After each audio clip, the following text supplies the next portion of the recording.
लड़की ने अचानक देखा कि मक्खी बहुत धीरे धीरे चल रही है, जैसे कि वह 0.1x स्लो मोशन में हो। उसने हाथ हिलाकर उसे मारने की कोशिश की, लेकिन गलती से एक कप गिरा दिया। हैरानी की बात यह थी कि कप भी 0.1x स्पीड में ही गिर रहा था। तभी उसके दिमाग में कुछ क्लिक हुआ और उसके चेहरे पर एक शरारती मुस्कान आ गई। फिर उसने एक केला उठाया और उसे हवा में उछाल दिया। यकीनन यह नहीं था कि बाकी सब धीमे हो गए थे, बल्कि वह खुद तेज हो गई थी।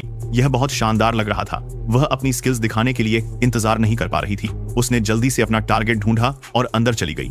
असल में यह सचमुच एक डकैती थी, लेकिन उसकी नजर में सब लोग सुपर स्लो मोशन में चलती है रहे थे, जैसे मोम की मूर्तियां हों।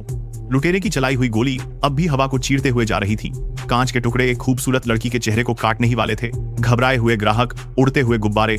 एक आदमी अभी भी अपनी बंदूक निकाल रहा था और इधर उधर उड़ते नोट। वह तेजी से भागी और लुटेरे की बंदूक छीनकर फेंक दी। फिर उसकी ही मुट्ठी उसके ठोड़ी पर मार दी और जाते जाते उसकी जेब से टिप निकालकर अपने पास रख लिया। खूबसूरत लड़की को सुरक्षित जगह टेलीपोर्ट करने के बाद उसने कोक पीने और बैटल रॉयल के कुछ राउंड खेलने का भी समय निकाल लिया। वह हवा में कूदी, लुटेरे के हाथ से बंदूक गिरा दी और उसकी पैंट नीचे खींच दी ताकि वह भाग न सके। फिर वह दूसरे लुटेरे के पास दौड़ी और उस पर बोतल फेंकी।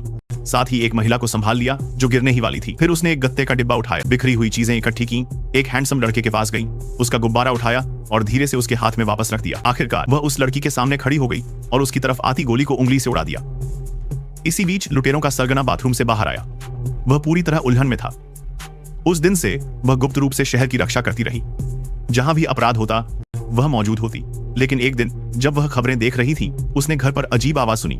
वह तुरंत देखने दौड़ी और पाया कि वहां एक झूला था जो पहले नहीं था और उस पर सूट पहने एक अजनबी बैठा था।